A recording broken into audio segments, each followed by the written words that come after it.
Bonjour à tous, ici Claire et bienvenue sur ma chaîne Andrea Milk. Aujourd'hui, j'aimerais vous parler de l'énergie de la maison lunaire ou du nakshatra Revati qui se situe dans le signe astrologique du Poisson.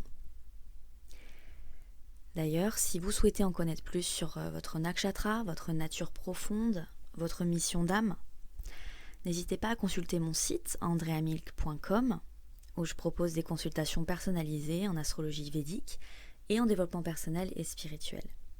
Je me ferai un plaisir de vous aider et de vous guider sur votre cheminement spirituel.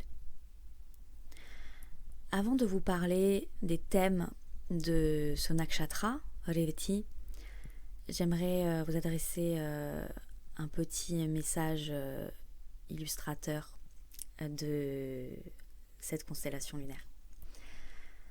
Le voyage vers votre âme ne se trouve pas dans le plus brillant des fracas. Il se trouve dans une foi silencieuse et divine.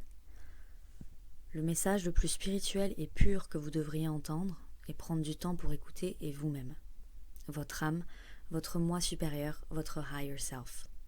Appelez cela comme vous voulez. Il n'y a pas de bonne ou mauvaise façon de nommer ou de s'adresser à votre âme, à votre conscience divine.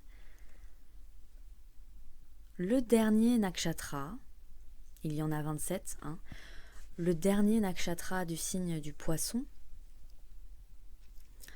est Revati. Il est symboliquement représenté par 2 poissons. Les eaux saintes et pures du savoir spirituel et la libération finale représentent vraiment l'énergie de cette maison lunaire. Revati est fortement chargé en énergie transcendantale, spirituelle et divine. Cette constellation lunaire, si elle se trouve dans votre thème astral et vos planètes principales, on peut le vérifier en consultation, peut vous apporter une grande sagesse et une nature très douce, ayant un regard et une perspective très profonde d'une grande sagesse spirituelle sur la vie en général et sur la foi.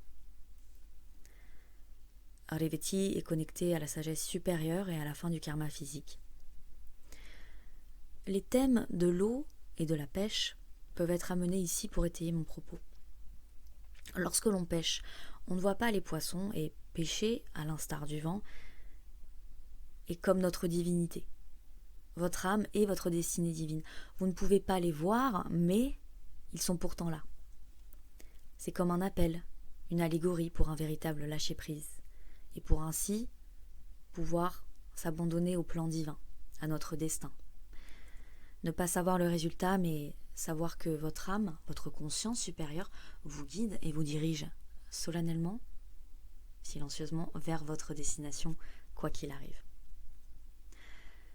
Cette croyance, ce ressenti invisible et inébranlable est important.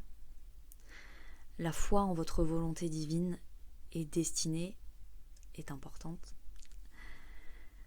Tout comme le vent fait flotter les branches et les feuilles de l'arbre, vous ne le voyez pas, c'est parfois à peine si vous le sentez, le vent. Mais c'est là, et on sent sa présence divine. Notre présence divine, notre âme, qui réside en nous-mêmes. Donc, mon petit message astro, c'est bel et bien, remettons-nous aux volontés de notre âme. Soyons à l'écoute de notre volonté divine, de notre conscience supérieure. Merci beaucoup, ça sera tout pour l'astro-message. N'hésitez pas à consulter mon site andreamilk.com. À très bientôt!